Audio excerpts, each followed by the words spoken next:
설교를 하기 전에 먼저 우리 좌우에 앞뒤에 계시는 분들 악수는 하지 말고 목례하시면서 잘 오셨습니다. 반갑습니다. 서로서로 인사 나누시기 바랍니다. 예, 반갑습니다. 네, 맞습니다.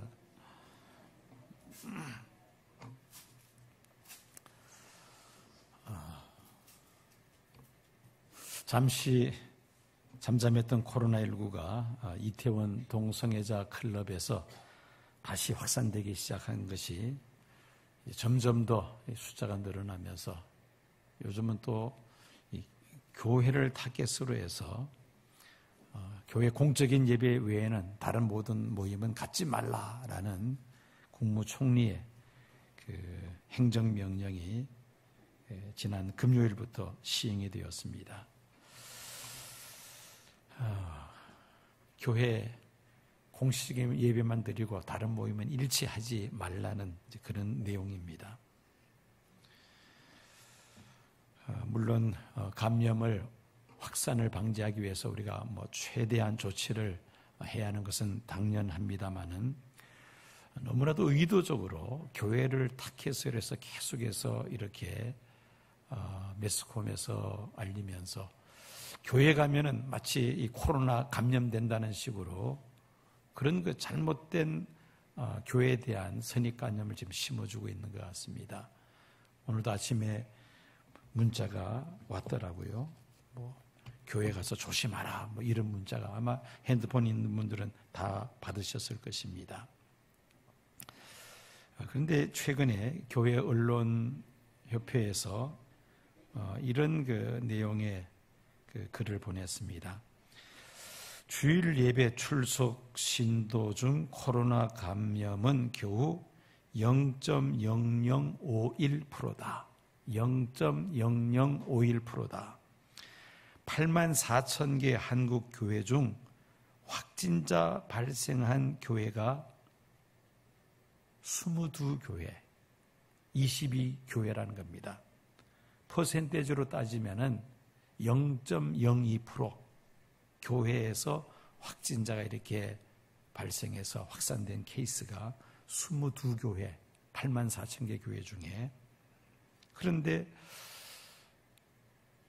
언론에서 또 정부에서 마치 교회가 이 코로나19 무슨 감염의 온상처럼 자꾸 이렇게 오도하는 것이 우리 한국 교회 총연합회에서는 이 종교 탄압으로 그렇게 지금 받아들이는 그런 상황까지 이르게 되었습니다.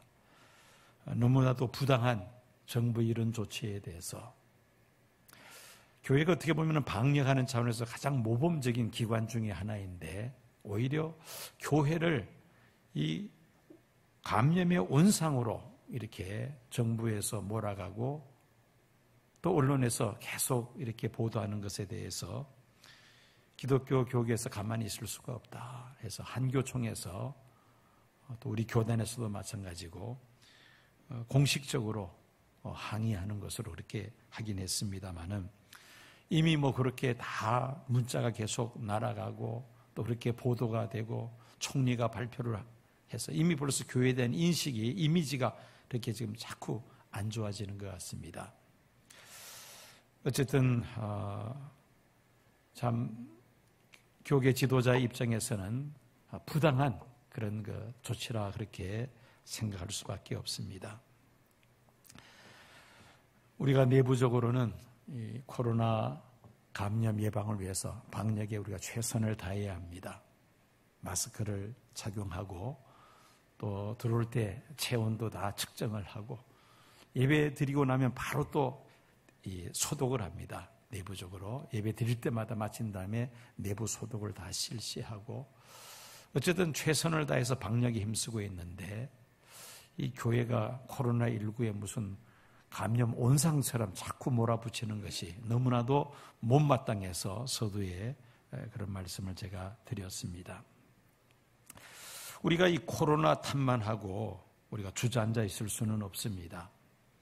이 코로나19 확산되면서 지금 교회 예배 외 모든 공적 프로그램들을 다 지금 중단한 상태이죠. 이것은 프로그램만 중단하는 것이 아니라 교회가 그만큼 위축되어 있다는 것이고, 교회가 위축되어 있다는 것은 교인들의 신앙 상태, 영성이 지금 약화되어 가고 있다는 증거입니다. 그래서 교회 예배 출석 인원수가 지금 자꾸 떨어지고 있습니다. 심각한 현상이죠. 오늘도 영상으로 많은 분들이 1부, 2부 예배에 지금 참여를 하고 계십니다.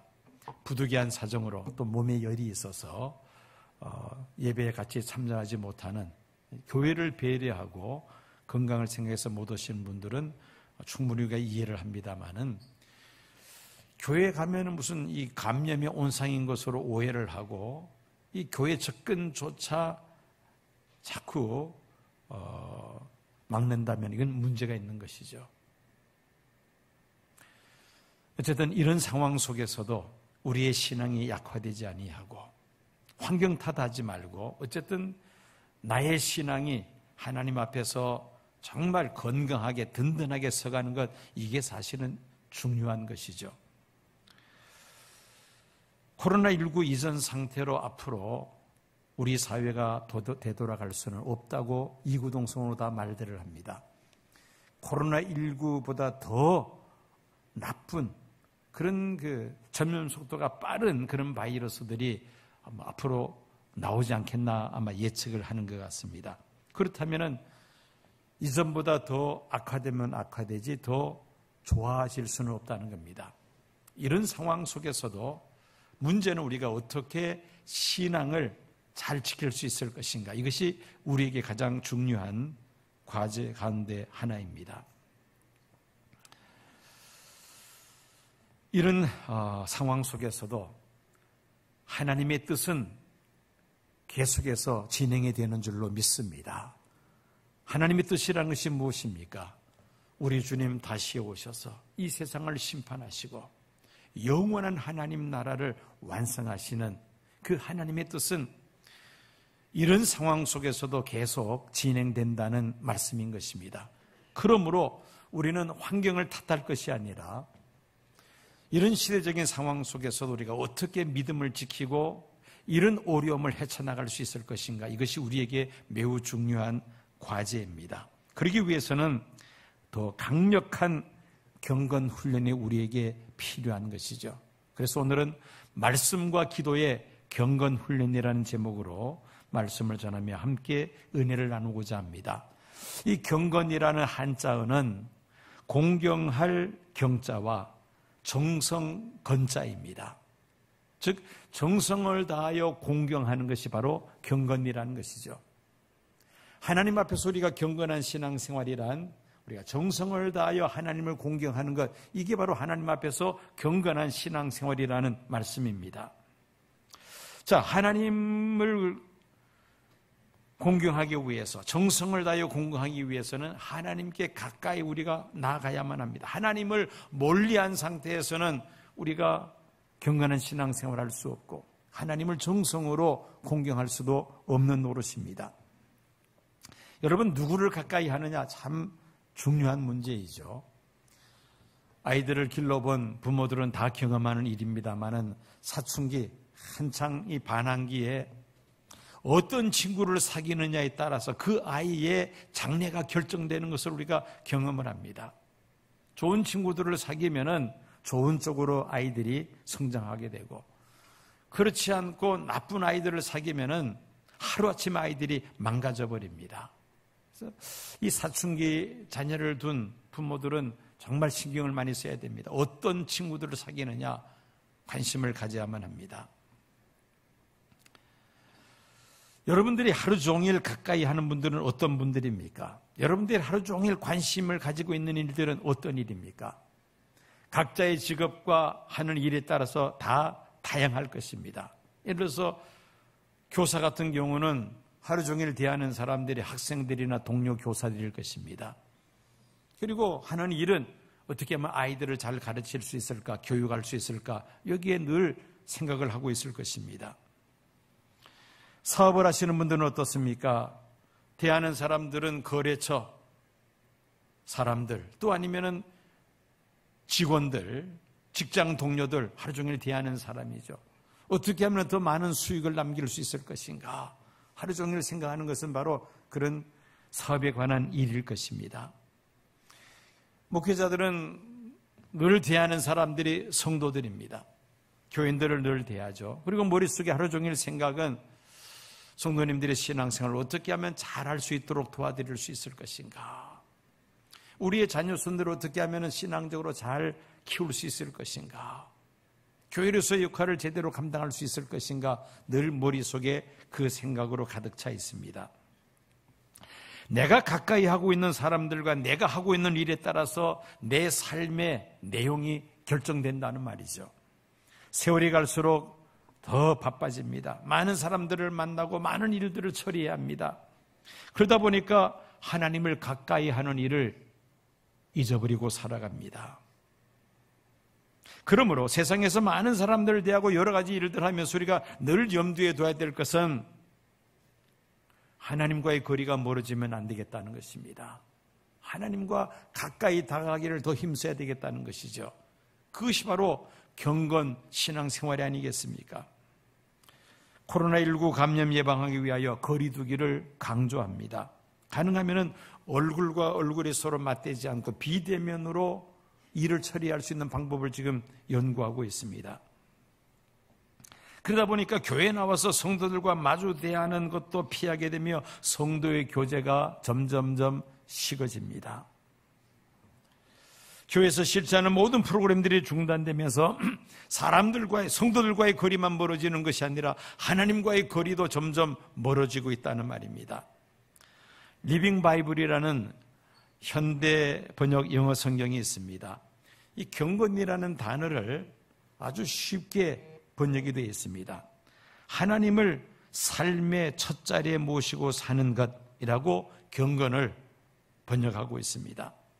하나님을 가까이 모시되 내 삶의 첫 자리에 모시는 것, 이게 바로 경건이라는 말이죠. 세상을 가까이 하면서 세속에 물들어 나 자신도 모르게 죄로 오염되기 쉬우나 하나님을 가까이 하면 우리가 하나님의 말씀에 귀를 기울이게 되고 또 하나님을 본받아서 우리도 거룩한 삶을 살아가게 되죠. 경건한 삶을 살게 되는 것입니다. 국가인권위원회에서 추진하고 있는 차별금지법을 국회에서 통과하기 위하여 지금 국회에 발의된 것으로 알고 있습니다. 작년에 도봉구 의회에서 인권조례 개정을 할 때 그때 도봉구 기독교연합에서 반대를 했습니다. 아주 정말 많은 목회자들과 성도들이 반발하는 시위도 하고 그렇게 의견을 표시를 했습니다마는 그러나 통과되고 말았습니다. 왜 인권조례를 개정을 반대했느냐? 그 인권조례 개정된 그 안 속에는 동성애에 관한 내용이 들어가 있기 때문이었습니다. 그런데 인권조례가 통과되면은 개정된 동성애를 합법화하는 그 인권조례가 통과되면 그 다음에 수순이 뭐냐면은 차별금지법입니다. 예를 들어서 동성애에 대해서 반대를 하면은 동성애를 차별하기 때문에 법으로 처벌하겠다는 겁니다. 이게 차별금지법입니다. 겉으로는 성소수자라는 그런 포장을 해서 그 성소수자의 인권을 보호해야 된다는 그런 미명하에서 이 동성애가 지금 우리 사회에 젊은이들 사이에서 확산되고 있습니다. 에이즈가 지금 우리나라에서 많이 늘어나고 있습니다. 이걸 지금 인권위원회에서는 발표를 못하게 하죠. 왜? 성소수자의 인권을 보호하기 위해서. 이 동성애자들을 통해서 점점 번지는 에이즈가 지금 정확하게 얼마나 발생되고 있는지를 발표를 못하게 합니다.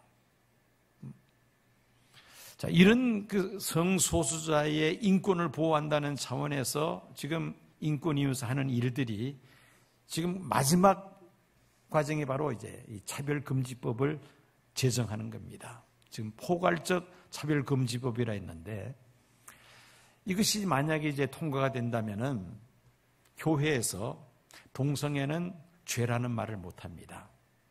동성애를 죄라는 말을 하면은 그 동성애를 있는 사람들이 내가 기분이 나쁘다, 왜 차별하느냐 해서 고발하면은 그 말을 한 사람이 처벌받게 되어 있습니다. 성경 말씀에 이런 말씀이 있다 하고 해도 아무 소용이 없습니다. 이것이 통과되면은 이제 아예 입에 재갈을 물리겠다는 것이죠. 그러면서 동성애가 더 확산될 것은 불보듯이 뻔한 사실입니다. 여러분, 이 동성애의 폐해가 얼마나 큰지 모릅니다. 위생적으로 이 에이즈가 지금 계속해서 지금 우리나라가 유독히 에이즈가 지금 늘어나고 있어요. 젊은 층에서 늘어나고 있습니다. 이런 사실을 다 감추고 발표를 못하게 하고, 그리고는 이 차별금지법을 만들어서 입에 재갈 물리면은 이제는 말도 못하고, 소돔과 고모라 성이 따로 없습니다. 이 차별금지법이 통과되면 앞으로 이제 점점 더 동성애가 확산되면서 소돔과 고모라 성, 우리나라도 따라갈 수밖에 없는 그런 상황입니다. 성적으로 문란해지고 타락할 것이 분명합니다. 그리고 이 차별금지법이 이제 제정이 되면은 전도도 못합니다. 기독교만이 구원이 있다, 예수를 믿어야지만 구원을 받는다, 이것도 이제 차별금지법에 해당이 됩니다. 왜 다른 종교를 차별하느냐? 기독교에만 구원이 있다는 이 말을 타 종교단체에서 고발하면은 차별금지법에 걸린다는 것이죠. 사이비 이단들에 대해서도 비판하지 못합니다.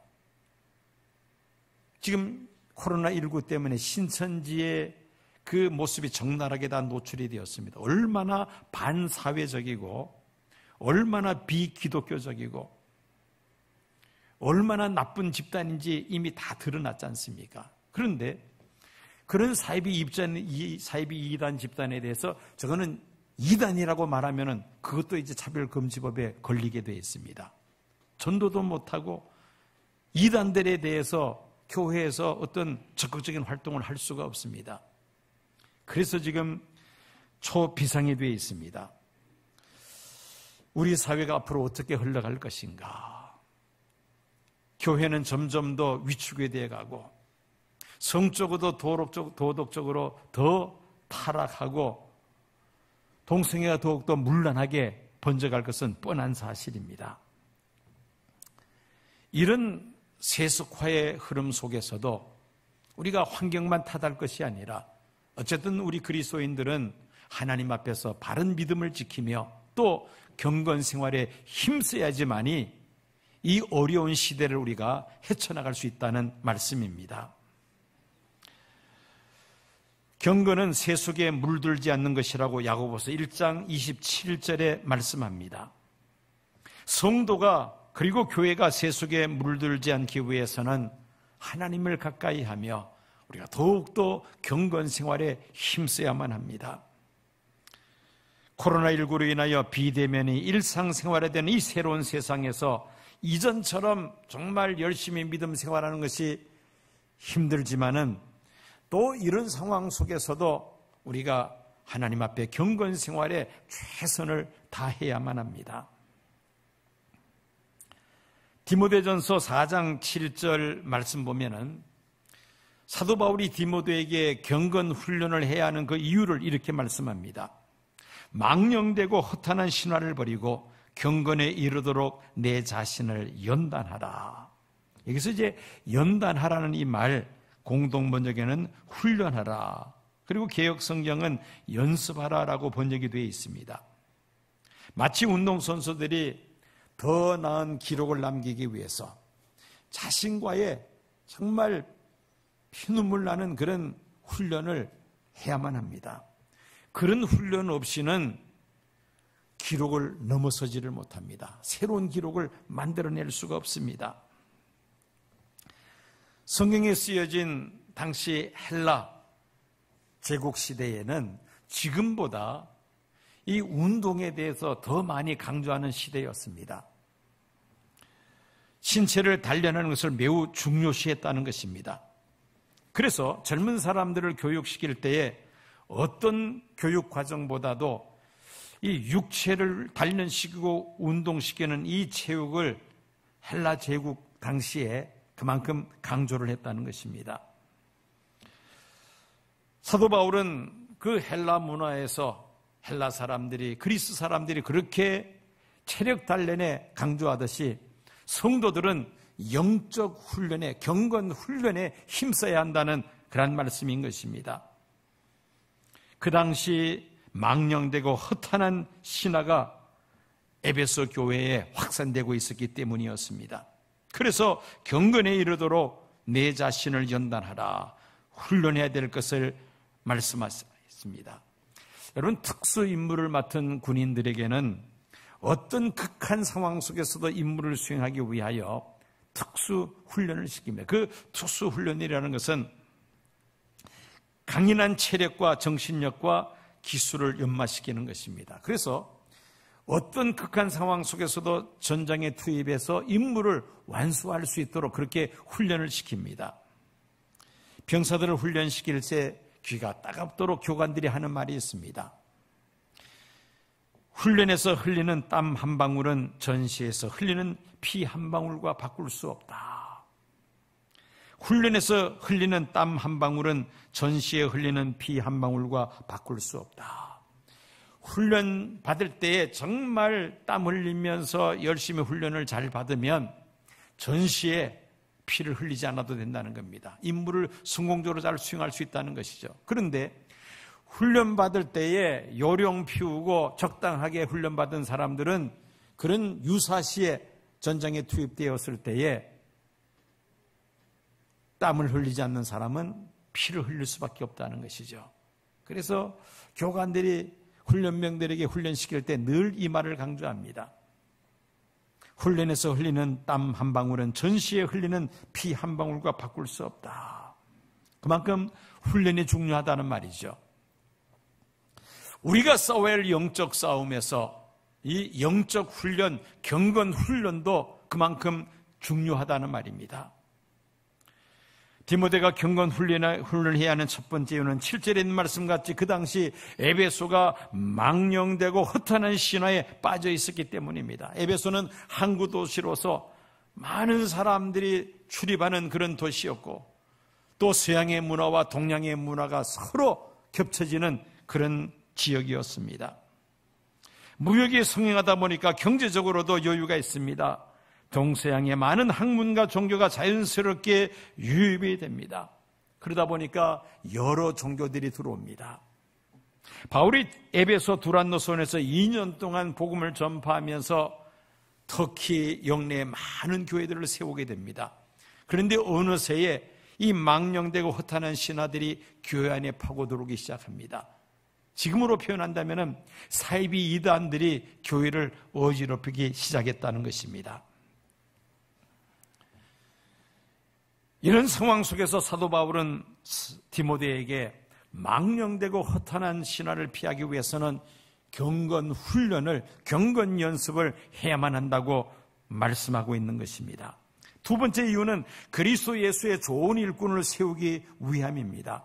6절 말씀 보면 내가 이것으로 형제를 깨우치면 그리스도 예수의 좋은 일꾼이 되어 믿음의 말씀과 내가 따르는 좋은 교훈으로 양육을 받으리라. 훈련을 받아본 사람들이 훈련을 잘 시킬 수가 있습니다. 그래서 먼저 디모데가 훈련을 잘 받아야 한다는 것이죠. 그리스도 예수의 좋은 일꾼으로 경건 연습을 디모데가 잘 감당하면 디모데가 에베소 교회 성도들을 또한 잘 양육할 수 있다는 말씀입니다. 여러분, 지도자들이 먼저 경건 훈련을 받아야 하죠. 지도자들이 경건 신앙생활을 할 때 그 영향으로 성도들도 경건한 신앙생활을 하게 되기 때문인 것입니다. 왜 사도 바울이 디모데에게 경건 연습을 하라고 말씀하는지 그 이유를 살펴보았습니다. 자, 그러면 이 경건 훈련은 구체적으로 어떻게 해야 될 것인가? 리차드 포스터라는 영성신학자는 그의 책 Celebration of Discipline, 영적 훈련과 성정이라는 책 속에서 경건 연습을 세 가지로 소개합니다. 첫째는 내적인 연습, 둘째는 외적인 연습, 그리고 세 번째는 집단 연습, 이렇게 세 단계로 구분을 합니다. 내적 연습으로는 묵상, 기도, 금식, 성경 공부를 듭니다. 외적 연습은 홀로 있기, 그리고 봉사 활동을 듭니다. 집단 연습은 지금 우리가 드리는 이런 예배와 그리고 영적 축제를 들고 있습니다. 구약의 이스라엘 백성들이 1년에 3차례 절기가 되면 일주일씩 예루살렘에 모여서 그들이 축제를 하게 됩니다. 그런 축제가 또한 경건 연습에 해당된다는 것입니다. 집단적으로 그런 경건 훈련을 하게 됩니다. 이렇게 여러 가지 방법들이 있습니다만은 여러분들 오늘은 두 가지만 제가 말씀드리려고 합니다. 첫째는 말씀, 둘째는 기도입니다. 그 말씀이 5절에 있습니다. 하나님의 말씀과 기도로 거룩하여짐이라.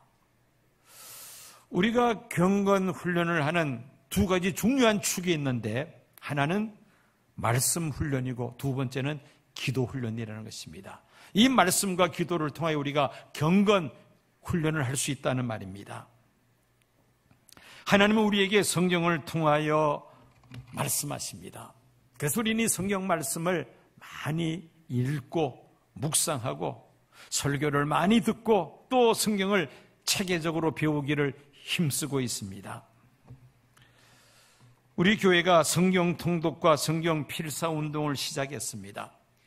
교회의 다른 소그룹 활동을 좀 완전히 중단한 상태이기 때문에 개인적으로라도 경건 연습을 위해서 성경 통독 또는 성경 필사를 그렇게 시작을 했습니다. 지난주까지 성경 필사에 참석했던 신청한 분들이 61명, 그리고 성경 필사 및 성경 통독을 하시는 분, 필사하면서 통독하시는 분 합치면은 약 90명 가까이 됩니다. 90명이 성경을 통독하거나 성경을 통독하면서 필사하는 많은 분들이 지금 여기에 동참하고 있다는 것입니다. 여러분, 성경을 하루에 석 장씩 읽으면 1년에 1도 갈 수가 있죠. 석 장 읽는데 시간이 얼마나 걸릴까요? 빨리 읽는 사람은 아마 15분 이내에 읽을 것입니다. 조금 느린 사람은 20분이면 성경 석 장을 읽을 수가 있습니다. 그러면 1년에 한 번 완독할 수 있다는 것이죠. 성경을 우리가 일독하면서 우리는 많은 은혜를 받을 수가 있습니다. 경건 연습을 할 수가 있습니다. 성경 필사는 하루에 석 장씩 하면 1년에 성경을 한 번 쓸 수가 있습니다. 그런데 성경을 하루에 석 장씩 쓰려면은 시간이 어느 정도 걸릴까요? 우리 중창단 단원 중에 혹시 필사하시는 분 계십니까? 예. 필사하시는 분, 석 장 쓰려면 시간이 어느 정도 걸릴까요? 1시간, 5시간. 아마 시편 119편을 쓰려면 5시간도 모자라고 아마 며칠 걸릴 거예요. 워낙 분량이 많으니까. 짧은 장은 10분도 안 걸릴 겁니다. 그 쓰는. 근데 평균 잡아서 석 장 쓰려면은 아마 2시간 내지 3시간은 걸릴 것 같아요. 적은 시간이 아닙니다.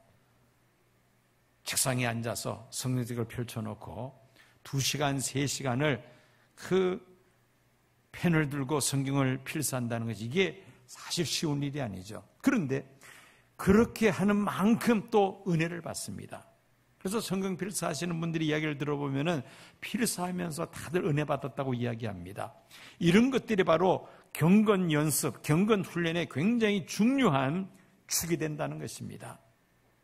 말씀을 읽고 듣고 묵상하고 심지어 쓰기까지 하면서 우리가 경건 연습을 할 수 있다는 것입니다. 그 다음에 또 다른 경건 훈련의 축이 기도입니다. 여러분, 하나님과의 대화로서 우리는 기도를 통하여 하나님께 가까이 나아갈 수가 있습니다. 기도를 통하여 우리의 소원을 하나님 앞에 아릴 뿐 아니라 세미한 가운데 들리는 하나님의 음성을 우리가 또한 듣게 됩니다. 모세는 하나님의 부르심을 받아 시내산에서 40일을 주야로 금식하며 기도하죠. 그가 40일 금식하고 하산할 때는 그 얼굴에서 얼마나 빛이 났던지 이스라엘 백성들이 도저히 모세 얼굴을 쳐다볼 수 없다고, 그래서 모세가 수건으로 얼굴을 가리고 백성들과 대화를 나눌 정도였습니다. 기도는 하나님께 가까이 나가는 가장 좋은 경건 훈련이라는 것입니다. 코로나19 이후로 우리 교회에 새벽 기도 참석하시는 분들의 숫자가 크게 늘어났습니다. 이전에는 그저 한 10명에서 15명 정도 새벽 기도 참석을 했는데요. 지금은 매일 새벽 한 6, 70명이 참석하고 있습니다. 교회에 오시는 분들은 여전히 그 선이고, 영상으로, 실시간 영상으로 참석하시는 분들이 4, 50명이 넘습니다. 매일같이 들어와서 하루의 일과를 기도로 시작한다는 것, 이 경건 생활에 얼마나 좋은 방법인지 모릅니다. 하나님의 말씀에 귀를 기울이고 하나님께 기도하고 예배해드리고 그리고 하루의 일과를 시작하는 것, 이것보다 더 좋은 경건 훈련이 어디에 있겠습니까? 매일매일 기도로 하루의 일과를 시작함으로 우리는 하나님과 동행하는 경건한 신앙 생활을 우리가 누릴 수가 있다는 말씀입니다. 경건 훈련의 두 가지 축을 말씀드렸습니다. 하나는 무엇입니까? 말씀, 성경 말씀. 또 하나는 기도. 이 두 가지 축으로 우리가 경건 훈련을 쌓을 수가 있습니다. 여러분, 예수님도 이 말씀과 기도의 경건 훈련의 모범을 우리에게 보여주셨습니다. 예수님이 12살 때에 부모의 손에 이끌려서 예루살렘 방문을 하게 되죠. 6월절 절기를 지키게 됩니다. 일주일 동안 절기를 마치면 이제 다시 고향으로 돌아가야 합니다. 예루살렘에서 저 북쪽 나사렛까지 길은 며칠을 걸어가야만 하는 그런 먼 길입니다. 그런데 예수님은 부모를 따라 집으로 가는 것을 잊어버리고 예루살렘 성전에서 사흘 동안을 성경 박사인 랍비들과 성경 토론을 벌입니다. 12살 그 어린 나이에 랍비들과 성경을 가지고 토론했다는 것은 그만큼 예수님이 어린 시절부터 성경을 많이 알고 있었다는 말이죠. 물론 그 성경이라는 것은 구약 성경을 가리킵니다. 구약 성경에 예수님의 해박한 지식을 가지고 있었고 사흘 동안을 그 랍비들과 함께 성경 토론을 벌일 정도로 예수님의 성경에 대한 관심이 있었다는 말입니다. 3년간의 공생애를 시작하시면서 예수님은 천국 복음을 전파하시죠. 그러면서 놀라운 것은 예수님이 하시는 말씀과 예수님의 그 모든 행동들에 무엇이 뒤따르고 있느냐면은 구약 성경 말씀대로 예수님은 말씀하셨고 구약 성경의 말씀대로 예수님은 행하셨다는 것을 복음서 기자들은 그림자처럼 그런 표현을 빠뜨리지 않습니다. 즉 예수님은 구약 성경에 예언된 메시아에 대한 말씀을 이미 다 알고 계셨고 그리고 그 말씀을 전하시고 또 그 말씀대로 행동에 옮기셨다는 것입니다. 말씀에 대한 해박한 지식을 가지고 있었을 뿐 아니라 그 말씀대로 실천에 옮기는 말씀대로 살아가는 삶을 사셨다는 말씀이죠. 그러면서 예수님이 메시아이심을 증거하셨습니다. 예수님의 경건 생활의 기준은 바로 하나님의 말씀인 성경이었다는 것이죠.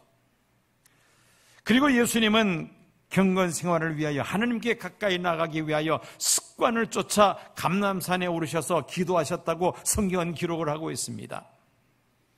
시간이 있을 때마다 한적한 곳에 가셔서 예수님은 기도하십니다. 특별히 중요한 결정을 내리실 때는 반드시 그 전날 밤이 맞도록 예수님은 기도하십니다. 그리고 나서 그 중요한 일을 예수님은 결정하십니다. 즉 예수님은 말씀과 기도의 경건 생활의 모범을 우리에게 보여주셨다는 말씀입니다. 하나님의 아들이신 예수님도 말씀과 기도로 경건 생활을 하셨는데 하물며 우리같이 미약하고 어리석고 부족한 만물에 찢기만도 못한 연약한 우리들이야 더 이상 말할 필요가 없죠.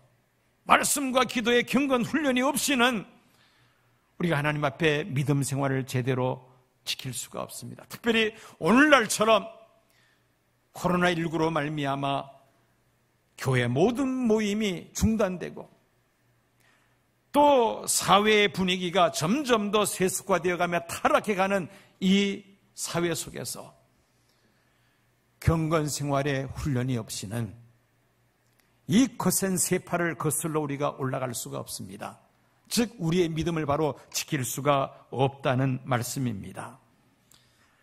디모데전서 4장 8절 말씀 보면은 경건 훈련의 유익에 대해서 이렇게 말씀합니다. 육체의 연습은 약간의 유익이 있으나 경건은 범사에 유익하니 금생과 내생에 유익이 있느니라 말씀하고 있습니다. 여러분, 이 경건의 연습은 이 세상 사는 날 동안에 유익할 뿐만 아니라 내생에 있어서도 유익하다는 말씀입니다. 우리가 이 세상 살면서 늘 말씀과 기도로서 경건 생활에 힘쓸 때에 우리는 아름다운 열매를 맺게 될 것입니다. 그리고 주님 앞에 서는 날에 우리가 상급을 받을 뿐 아니라 경건 훈련으로 주님과 함께하는 생활을 이 세상 살면서 잘 연마하였기에 영원한 하나님 나라에 들어가서 하나님과 영원토록 동행하는 삶에 있어서도 부족함이 없을 줄로 믿습니다. 이 지상에서부터 우리가 연습을 해야 된다는 것입니다. 그래서 경건의 연습은 금생과 내생에 유익이 있다고 말씀하고 있는 것입니다. 디모데전서 4장 16절 말씀입니다. 내가 내 자신과 가르침을 살펴 이 일을 계속하라. 이것을 행함으로 내 자신과 내게 듣는 자를 구원하리라. 디모데가 경건 연습을 잘 받을 때에 디모데 자신을 구원할 뿐 아니라 디모를 통하여 양육받는 에베소 교회 교인들도 구원받게 될 것이라고 말씀하고 있습니다. 여러분, 코로나19의 이 어려운 상황 속에서도 우리가 경건 훈련에 힘쓸 때에 이 어려운 시기를 우리가 믿음으로 잘 헤쳐나갈 뿐만 아니라 금생과 내생에 큰 유익이 있을 줄로 믿습니다. 하나님을 가까이 하되 예수님을 내 삶의 첫자리에 모시고 말씀과 기도의 경건 훈련을 잘 받으시는 성도님들 되시기를 축원합니다.